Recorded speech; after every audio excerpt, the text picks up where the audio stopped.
The plumes of main battery fill the sky as in comes impending doom.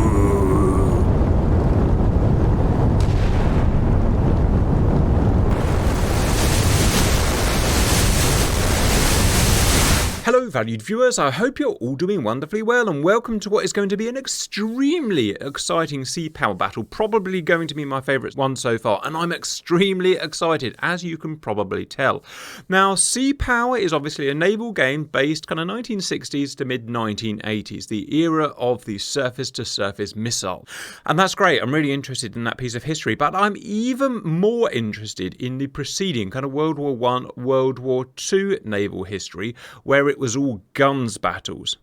So today I'm taking 3 of your requests, 3 that I am really interested in but can't actually do.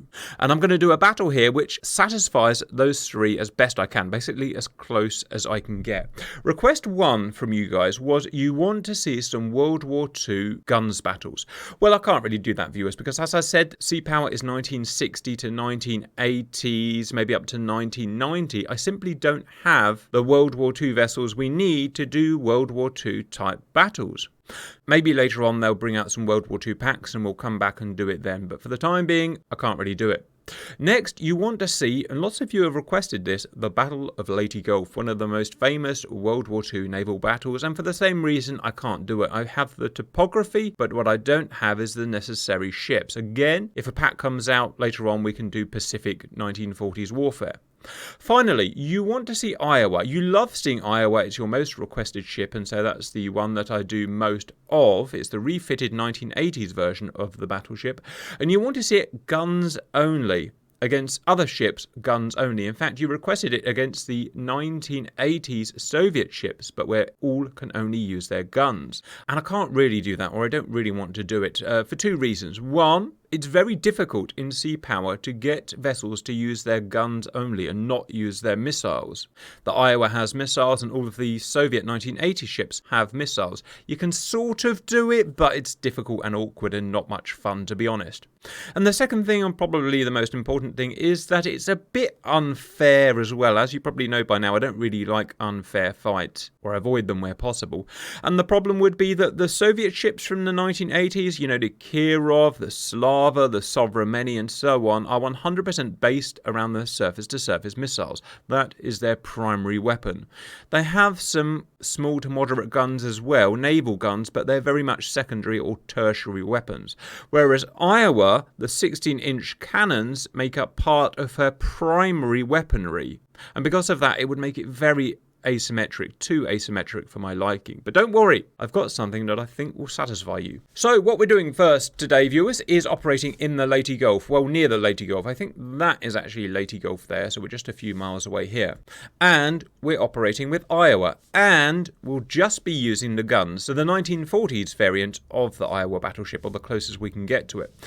Her opponents are going to be every other ship in sea power that their primary weapons are their guns. So no missiles today. As a summary, that would be the Sverdlov cruiser from Russia, the Biandor frigate from Iran, the Blackwood frigate from India, the Sleipner corvette from Norway, the Patriot 3 frigate from Syria, Egypt and other countries, and 3 1940s destroyers from the UK, C, Z and Battle Class.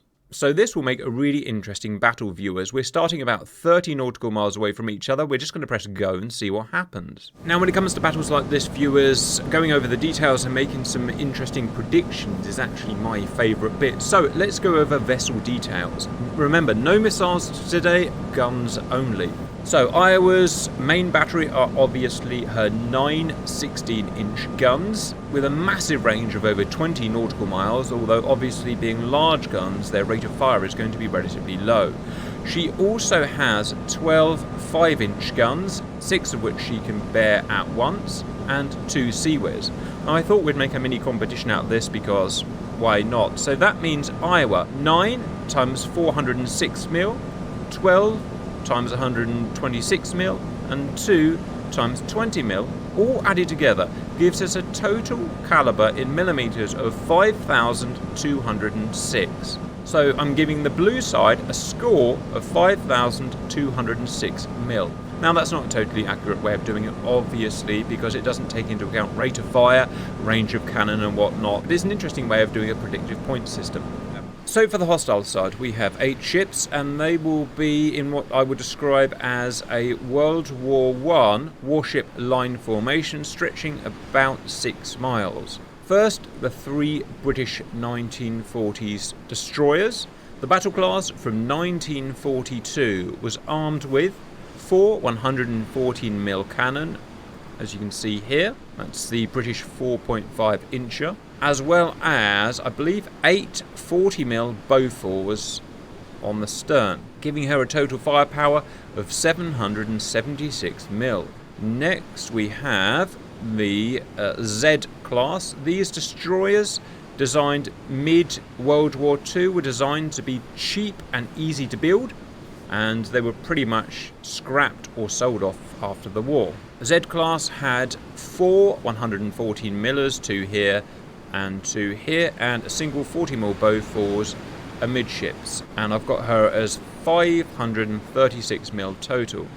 Next we have C-Class, very similar, 1943, 3 114mm guns and twin 40mm Bofors amidships, total 422mm. Next, the Petya III frigate, Soviet-built and operating under the Syrian flag today, was bought by several other countries as well from the 1960s. She's armed with 4 76mm guns here and here, with a total firepower of 304mm. Now note, obviously, most of these ships, being frigates, destroyers and corvettes, have torpedoes as well, but almost certainly they're not going to be used today. It's going to be a guns battle, so I've ignored the torpedoes.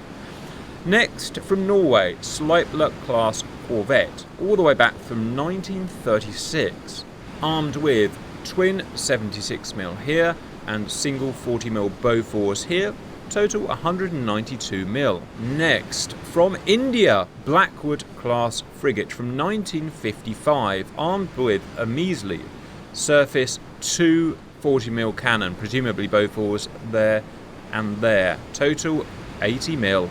Bayandor frigate from Iran, 1964, 2 76mm guns here and here, 2 40mm guns here, yes, twin barrel, and total of 4 23mm guns here and here, total 324mm. In terms of speed today, it doesn't really matter because they're all going to be going as slow as the slowest vessel. Finally, their flagship, and this is actually a really impressive ship. This is the Sverdlov from Russia. It's a cruiser from 1952, pre-missile age, so it's still based on guns, but is really well armed. We have a total of 12 152mm guns, so 3, 3, 3 and 3. We have 12 100mm guns, so 2, 2, 2 and 6 more this side, of which, like the Iowa 6, can be brought to bear at once on a broadside. And a staggering 32 30mm guns, which I think are CIWS configuration. So you can sort of see them here. 1 there, or 2 there, 2 there, 2 there, 2 there, 2 there, just scattered all about the ship. No idea what that's all about. Oh, there's some more there, but 32 30mm. Absolutely incredible. Oh, look, there's another battery there. They're all around here, look. So it's a weird mix of 1940s, but 1950s kind of Gen 1 CIWS. There's another couple, look. It's going to be really interesting seeing this vessel. In terms of ranges of the various guns, I don't know, but you can make a pretty decent assumption. The biggest gun on Red's side today is going to be, yes, it's going to be these 152mm. They're going to have a range of, well, I can probably find out now, actually. Whatever that is, looks like about 12, 13 miles. No, more like 15, 16 miles.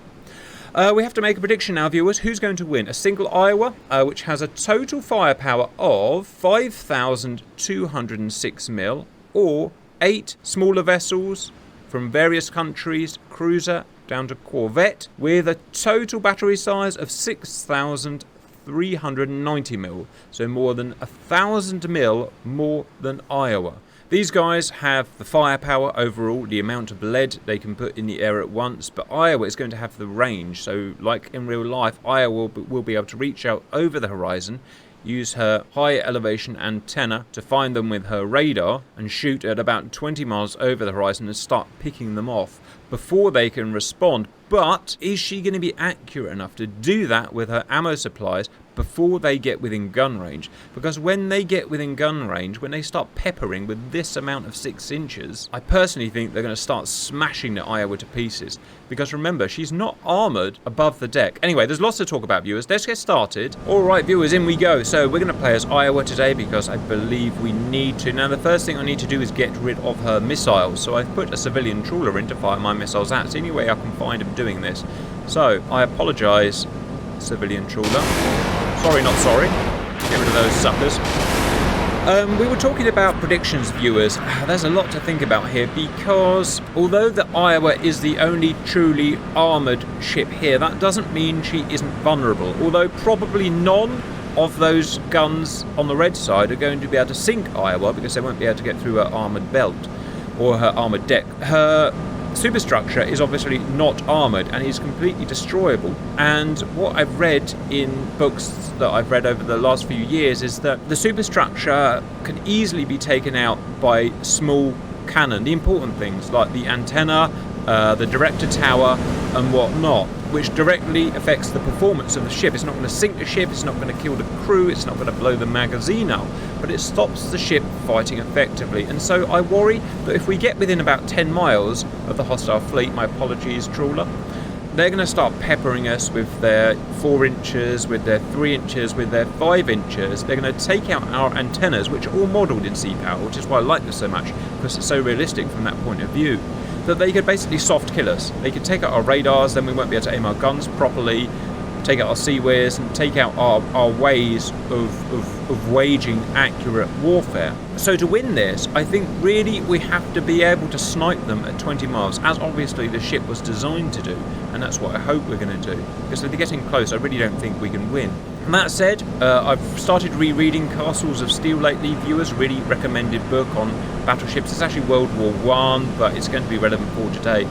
And, you know, it talks about, you know, post-1907 dreadnought design would be that especially the main batteries, but probably all guns, had fire control redundancies, at least 5 redundancies. So, for instance, if the main way of ranging was taken out, the radar, then it would switch to the next, which would be, for instance, you know, director tower stereoscopics.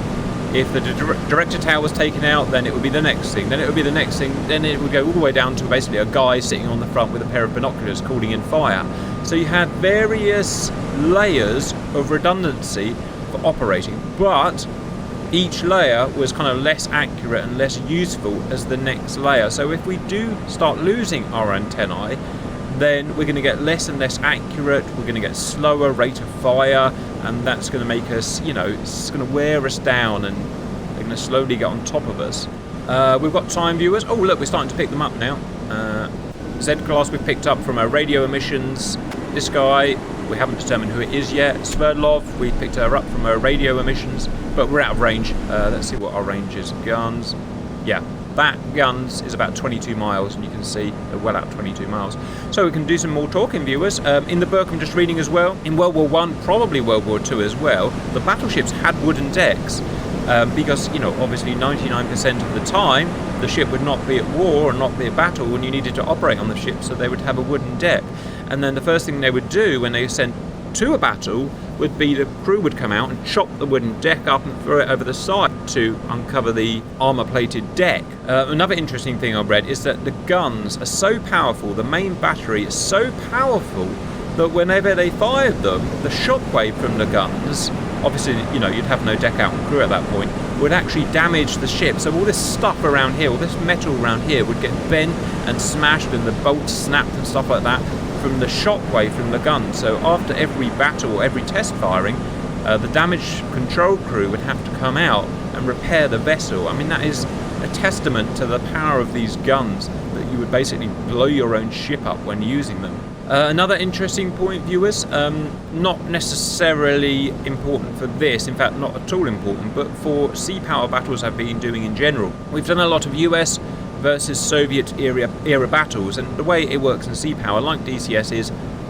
everything works perfectly all the time, okay? So there's no such thing as maintenance issues. Maybe they'll add that at some point, I don't know. Because of that, a lot of the time the Soviets win the battles. You know, a Soviet missile ship, in theory, on paper, is brilliant. You know, often more powerful than the equivalent US ship, just because of you know, how the specifications are. And a lot of you guys say in the comments, when the Soviets win, well, that's stupid. The Soviets, you know, their missiles never work and they're rubbish. Just look what happens in Ukraine. And I get a bit annoyed about those comments because I just find it's lazy. It's kind of lazy thinking, in my opinion. You may think differently to that, but, you know, just saying the guy that you don't like is rubbish doesn't really cut the mustard for me. But I had a really good comment from one of you guys, and the best thing about doing this job is reading your comments, viewers, especially on stuff like this. Not on DCS mainly, because that's mainly just kids going, you're rubbish, the other guy is much better. But sea power, kids don't watch it. Well, you know what I mean when I say kids, just, you know, dicks. And your comments on these sea power videos are brilliant, which is why I love doing it so much. I read through it and I'm like, every time I just learn a bunch of new stuff. And don't get me wrong, I forget it most of the time because, you know, I've got about 10 million jobs I'm doing at the moment. But it's so interesting. And one thing one of you explained is the history of why, the justification of why the Soviet missile era ships were not very reliable. And that is that the US ships, this included actually, were modular. So all US ships 1965 to in the mid-80s until the Mark 41 started coming out, but this sort of includes the Mark 41 as well, had a modular anti-ship missile. You had the Harpoon, and you used that single Harpoon that was the same on all ships with the same launcher that was the same on all ships, and you just welded it / bolted it to the ship. So every ship had the same missile. They weren't as good as the Soviet missiles in many cases, but the important thing is they were the same. That means that when they went wrong, and everything goes wrong on battleships, everything goes wrong on warships all the time, like aeroplanes, they go wrong all the time. You don't really see it. If you're not flying planes, you don't really care. The plane, at the end of its mission, lands, goes to the hangar, and then the tech crew can repair it. A ship, which also goes wrong all the time because it's so complex and is always in a rough environment, will have to be at sea for days, weeks, months. It can't just go to a port necessarily to fix its Harpoon launchers, which the wiring's just gone wrong or it's got rusty or whatever. So you have to have crew on board all the time that can repair the ships on the fly. And if you go the American way of having the same system on every single ship, then pretty much you could always be assured that there will be trained crew, engineers on these ships that will be able to repair it. So 99% of the work of the time, you're going to have your Harpoons working and ready to fire. The Soviets, not their ship, but their kind of 1960s onwards missile ships, had a completely different idea. They all had different missiles. It's kind of weird, but they did. If you look at the 1960s vessels, completely different set of missiles to the 1970s, completely different set of missiles to the 1980s, and even similar vessels have completely different missiles for whatever reason. Now that means integrating the missiles into the ships is exponentially more complex, but more importantly, when those missiles go wrong, as they always do because they're complex, then the chances of having engineers on board that ship that know how to repair that particular system is way smaller than the Americans. So the reality was 1960s to mid-80s, or the fall of the curtain, that those ships were sailing around without their missiles working a lot of the time because of their non-uniform design. They rarely had the guys on board you need to repair that particular kind of missile system. So that is a much more intelligent way of putting the same point, in my opinion. Yes, a lot of the time those Soviet stuff just didn't work, but here's why. I didn't mean to go into all of that, but a thing happened. Let's actually start the fighting, shall we? So I can now set this guy to weapons free. Check the range. I'm just going to let AI fight. Oh my god, it's already in range. He isn't. No, he's not in range. No, hold fire. Sorry, but he was about to start firing outside of his effective range, and I just don't think that's a good use of ammo. I don't know. Is it? Is it a good use of ammo? Let's see what range he's got here. We're doing that as ever. These are not scripted for YouTube viewers, so we just do it on the fly. There's 20 nautical miles. I think let's at least let them get within the red ring, because I know you can lob missiles slightly further, shells, but I don't want to waste them. It says 1,200 rounds here, and that sounds like a lot, but once you start firing for 9 barrels, we'll deplete them pretty quickly. And there's no rush as well. These ships out here, they're at 90 knots at the moment. It's going to take them half an hour or whatever to get within a gun range, or quarter of an hour, something like that. Reading about tactics, World War I, World War II, surface fleet tactics is really interesting, viewers. You destroy your 40-knot destroyers and how you would use them. Absolutely fascinating, and we're not going to do that today. It's going to be as if imagine if these were all capital ships, basically. You send them in a big line like this, and you just stomachs them out at 20 miles. That's the way I'm going to do it, because I can't start separating them. I can't start putting them in destroyer attack squadrons and stuff. Not today. Let's just keep it guns, fight versus guns. God, I've just opened up a can of worms, haven't I? We're going to have to start doing realistic destroyer squadrons and stuff, aren't we? This is endlessly good fun, viewers. I mean, we could, couldn't we? We could take these C-classes, we could put them up at 40 knots and charge the capital ship. Ooh, let me know your thoughts. We're pretty much within gun range, viewers. Let me just double check. Yep, we're in gun range. I'm just going to say, free fire. Sorry it's taken so long, viewers, but you can always skip to the fighty part if you want. 16 inches, go. She's turning broadside, obviously. Now, in terms of speed, I mean, it's a pretty decent sea state today, so she doesn't really need to slow down, but I would have thought going as slow as possible would make her more accurate. And she's under no threat at the moment. She knows she's under no threat. 20 minutes later, those shells will land. Now, what's she firing at, I don't know.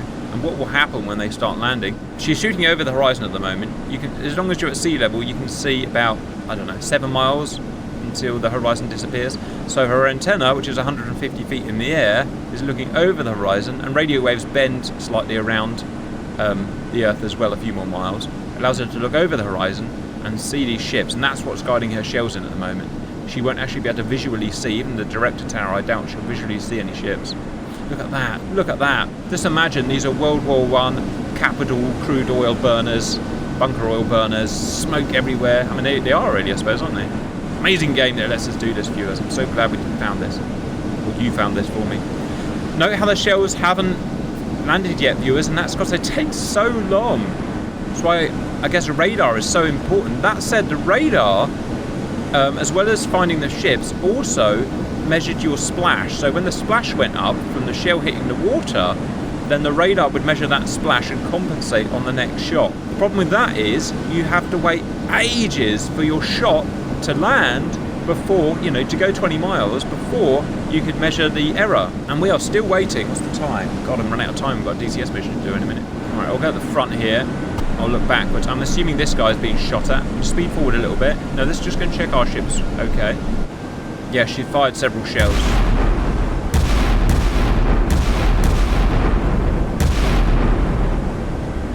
Well, that's just impressive. Wow. None have landed yet. Speed time up a bit. Is she just missing by a country mile? Is that what's happening here? I doubt it. Iowas were notoriously accurate. Yes! First salvo. Oh! 60 inches to smack the battle class amidships. Oh my giddy aunt! The first salvo straddled. That's how long that shell took to get here, viewers. Had to go like halfway around the frigging world. It straddled and it hit a direct hit. Now, you didn't have to hit these vessels to take them out. They're so small that you could hit near them and the splinters would just shatter the antenna and stuff and the crew and take them down that way. But wow. You know what I'd love, viewers? A 1940s destroyer game where you could captain a 1940s destroyer. Reading books about them is so interesting, how they hunt submarines. Well, now here's the thing, viewers, it's going to keep firing at it for the next half an hour because those shells that are on their way take, as you saw, like 5 minutes to get here. Right, battle class, what is this formation going to do? No, it's still going, so they're going to carry on, which is good. Flagship at the back, Zerdlov. Yes, I can't pronounce it right. No, I don't care. She's down to 1,157 rounds. Something's wrong with our battle cruisers. Who said that? And what battle? I think it was Jumpman, wasn't it? Oh, they're still shooting the battle class. Well, they could manually change it, viewers, but it would be a bit cheating, because remember, she can't see this ship. she's using her radar, and her radar doesn't know what's alive and what's dead, so it's probably more realistic just to leave it. Which will become problematic if this doesn't sink, because she's just going to spend her whole time shooting at this one. So if it gets silly, then we'll change it manually. Oh, something just went up. Oh, you can't tell me this isn't fun, viewers. Just sniping them at 20 miles. Come on, sink. Yes. Okay, he's going for the Z class. Sorry, the Z class. Still, the majority of viewers of GR are American. There she goes. Battle's gone. No, my beautiful 1942 battle. Wow, look how it's sinking. Oh, nose. Could have been worse. Bye. Oh, another one's down! The accuracy. And as I said, these radar-guided gun, or radar-assisted guns, were notoriously accurate for reasons I don't really understand, but you guys, as ever, will know more than me and let me know, so I can learn. I am a learning computer. Well, this one's dead. Again, she's just going to sit and pummel this one until it dies. Now, they are going towards her, like that, but they need to go... Actually, I don't know. How would they get? They're probably charged. They're charged to get within gun range compared to the tank. But again, this isn't meant to be a tactical fight per se. It's meant to be a, everyone does the same thing type of fight. Now, we can come back and make it a tactical fight if you want. If you want that, viewers, tell me exactly what you want me to do. Don't just say make it tactical, because I don't really know. Tell me where you want squadrons to go, what you want them to consist of, and stuff like that. Speaking of which, viewers, we have a new competition open, a public competition in Sea Power, where you choose your own fleets, you set your own fleets out in formations, it's all done. If you want to play in that, and I suggest you do, join up and become a donator, and I'm not, ashamed to say that, it's now or never really, I've got nothing left to lose. Come up and join to be a donator, get access in the Discord, come in and join that competition, submit your fleet, submit your formation, in the next few days over Christmas, and then early next year we're going to start doing the competition. It's going to be super fun. Right, Iowa stopped firing. Oh, she's turned away. Now, why does she keep turning backwards? She's running away. Ah, I see what she's done. Look here, engaging with harpoon. So she's running away to get within harpoon range. Obviously, I can't allow that. Sorry, not harpoon. What's it called? Tomahawk. Sorry, my dear. I will not allow that. Ceasefire. Go that way. So that's a problem. So what I need to do is find a way of getting rid of her Tomahawks as well. This is why I didn't really want to do the Soviet ships, because they base all of their movements around their missiles. I'll have to engage manually. It's not a major problem, viewers. Okay, so what I'm going to do is I'm going to say 16-inch cannon, fire at that one. She'll broadside. So we just need to keep an eye on her, that's all. Tiny little frigate. It's not like a corvette, but it is classified as a frigate. 1960s, there are 3 different flights of these, 1, 2 and 3. Anti-submarine, obviously, general purpose. Oh look, she's swishing. The smaller the ship is and the faster the ship is, the harder it is to hit. And she's small and she's up to 23 knots. Slow down there. Imagine being there. Now in real life, everything I've read says that these splashes landing nearby would shred the ship to pieces because of the splinters that come off of the shells when they blow up.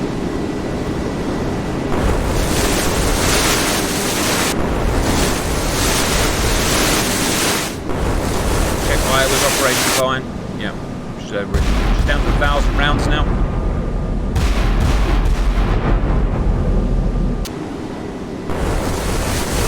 Oh look, who's that? That is Z class, I think.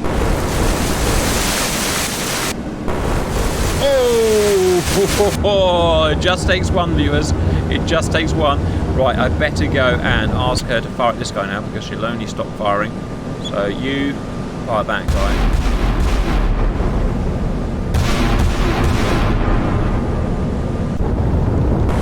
Bye-bye. Right, on to the Z class. Well, here we see the beauty of the 16-inch gun, viewers. I mean, you can shoot guys before they're going to get within range of you.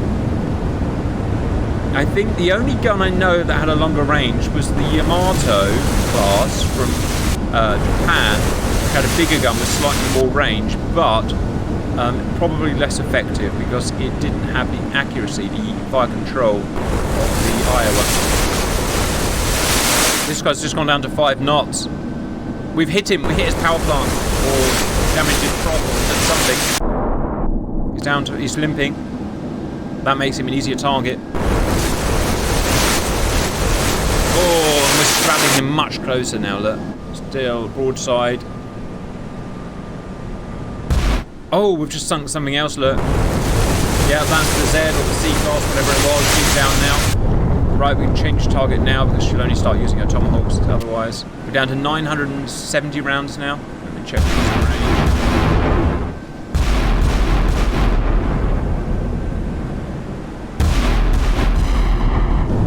Right, so we're on to the Norwegian, tiny little Norwegian corvette.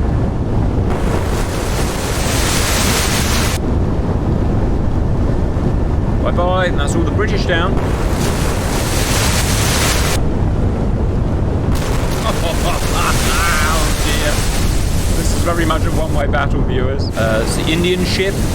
That's the Blackwood, isn't it? Funny looking thing. Look at the size of the forecastle. Jesus Christ. What the hell are these things here? They must be anti-submarine mortars. Why is it so lightly armed? Well, almost certainly it's anti-submarine primary. I don't think I've seen Iowa over the horizon yet. And that's right, because we can't see her over the horizon.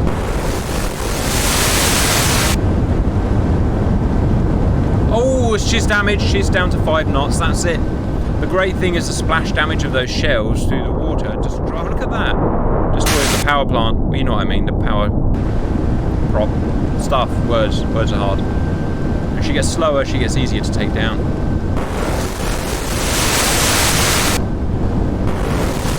And she's down. And she's dead. Ah, this is almost too easy. It is too easy. At the end, what we'll do is we'll put them broadside viewers and fight close up. Right, I need to change that one there. Just shows the use of these guns. Before the missile age, these guns would have been everything, right? You know what I'm really interested in is if we could have sent the destroyers in at 40 knots and charged her, would she destroyed him in time? Because a ship to hit at 40 knots is hard to hit. Why is this guy standing still? He's standing still.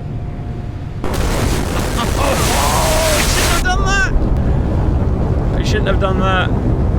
They're all gone still. I think they've got confused at this point, viewers. It's irrelevant. It's over anyway. Obviously, she's out-sniped them with a massive battery. Let's finish them off, and then we'll adjust things slightly, and we'll have a more fair fight. But at the end of the day, you know, a typical warship attack formation closing at 20 knots on Iowa simply don't stand a chance. They get out-sniped easily. We've just proved that. So next time, start within, 10 miles or something like that, and that's it. She's down. Oh, those 16-inch guns are so accurate when the target is moving.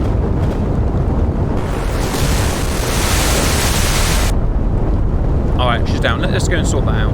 Alright, viewers, so that was 25 miles or 30 miles or whatever it was. Pause. What I'm going to do is quickly get rid of my missiles, because I need to, obviously, so... Pop. Alright, and now I need to tell her to start engaging these ships. So she's going to start engaging, and I'm going to go to weapon 3. Hopefully she won't run away and try and use her... Oh, look, they're right there! Wow. Pause, let me just double check that distance. Oh, it's closer than I thought. It's 8 miles. So we're 8 miles now. So for whatever reason, we couldn't see them over the horizon with our radar. Maybe it was really foggy and muggy and the radar wasn't working properly, which it really is a thing. And we just couldn't see them. And they've just come out of the fog now. And the fog was such a major factor in these battles in real life. And rarely did you have noise conditions like this, from what I've read, especially in the kind of European theatre. Go. Right. Oh, the 5 inches are going. The 5 inches are going. Oh, but they're firing. Everyone can fire back. Now, this is where Big Eye is going to struggle, because these will take out her radar in no time at all. Sverdlov, here's her main threat. Look, she's already on fire. And there's so many 6 inches this guy can lay down. She's already on fire. Look at the amount of fire that's coming in. Yeah, I thought this was going to happen.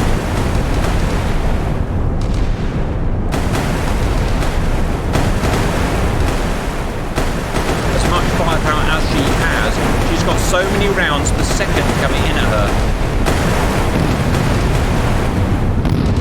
And now she's losing her ability to fight. Pause. Look, if I looked here, viewers, look at all this. All the fire control radars are all down. Everything's down. So she's beaten within a minute. So she can fire now, but her accuracy is hugely reduced. And that's why she cannot let anyone get close to her.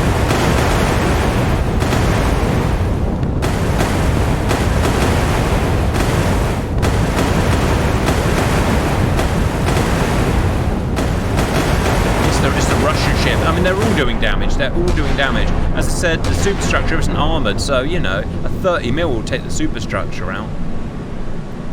But, oh, they've stopped firing. She's dead. Or is she? No, she's not. Now, they're not going to sink her. Iowa's not going to sink because they can't penetrate the hull. But she's going to be out of action. I think her guns have stopped firing. I think all layers of her fire control is gone. Is that? No? I take that back.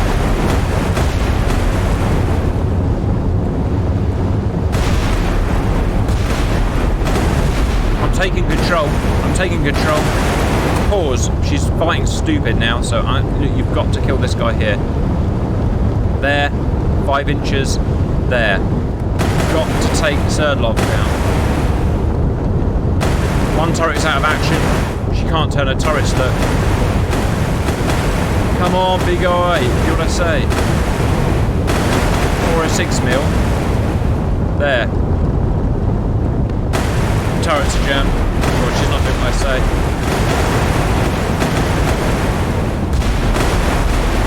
Yes, she can. 2 front turrets are down. 5 inches are gone.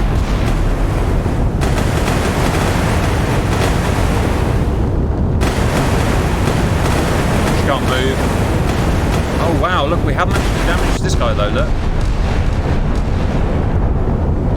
Come on, let's not give up.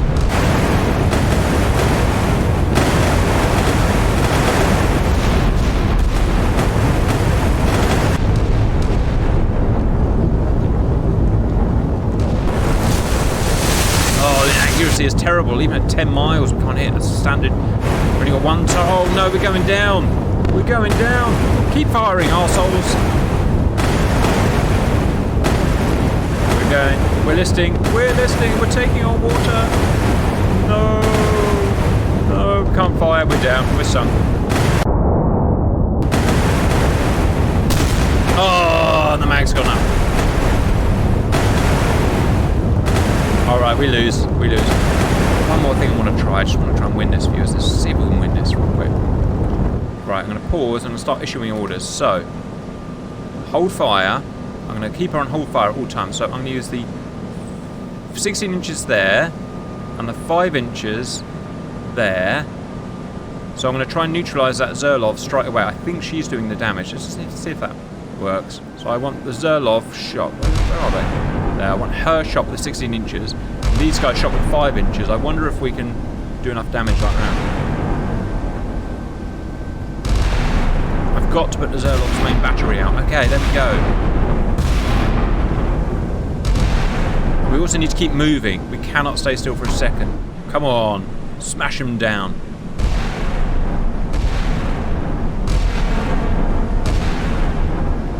Come on, where's my straddle? Do better. Yes! Yes! Yes! Right, we just took the bridge out. Ah, midships! She's got out! We just took her out. The ship's dead. Pause. Oh, look at this.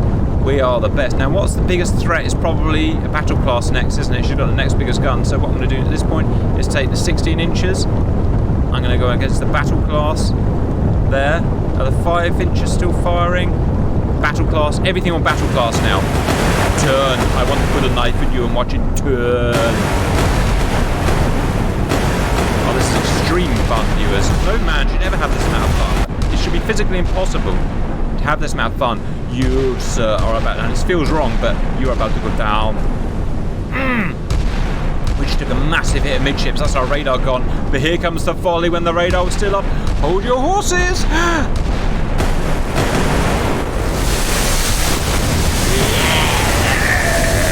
Pause battle. What battle? Right, what's the next biggest threat? It's probably going to be the Z class, isn't it? So, where is it? There. And the 5 inches. Go. Go. Oh, Z class is already dead. We've been pummeling her with the things. Zed's firing us. Zed's dead, baby. Zed's dead. Got a turret down. Yes! Bye, baby. Where's my babies? Here come my babies. I can see my babies. Prepare yourself.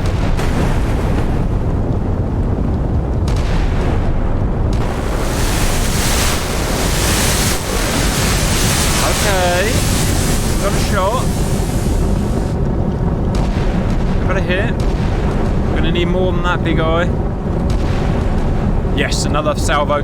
Oh, look at that. Imagine seeing that in the background. Foggy, and the sky lights up at 16 inches. Fired, and you know you've got like a minute before your impending doom. I would not want to be a World War II sailor.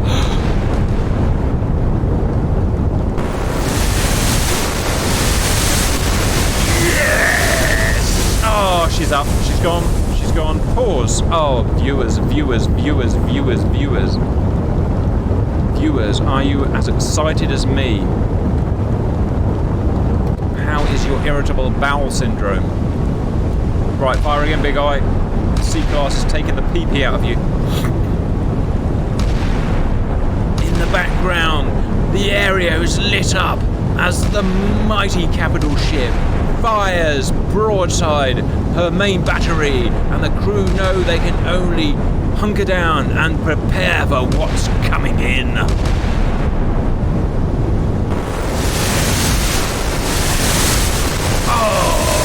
Oh, dearie, dearie me. She's still firing. We're gonna... Why aren't my 5 inches firing? Why aren't my 5 inches firing?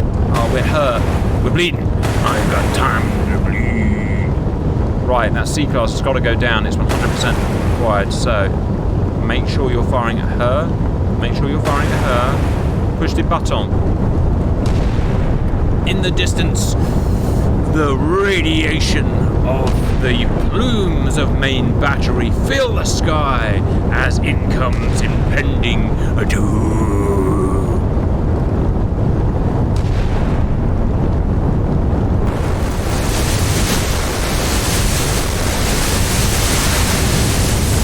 No good. More plex. Oh, we didn't need to. She did herself in.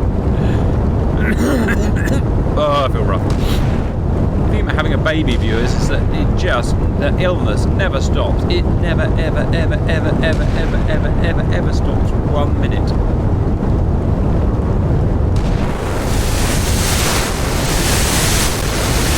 She's dead. Oh, the beauty of it. The beauty of it, viewers, just shows what you can do if you fight tactically. I am a tactical fighter, and I will fight your tactics with sex appeal. Beyond all.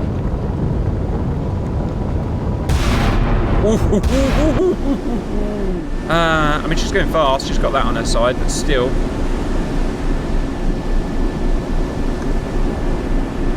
Oh dear.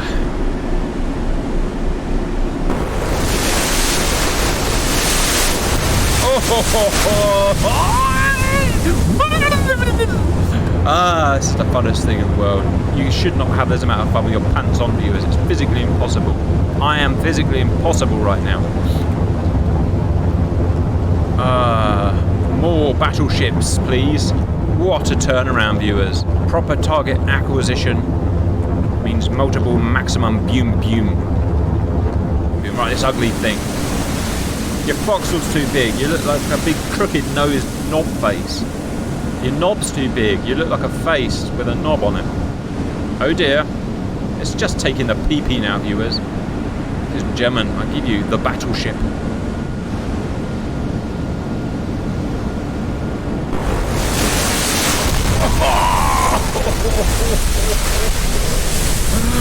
Oh, no you didn't. No you didn't. Surely you didn't just do that. I am shooting fish in a barrel. My barrel is full of fish. Big fat knob-headed fish. Oh, SpaghettiOs. You sir got lucky. It's because of his speed. I don't know.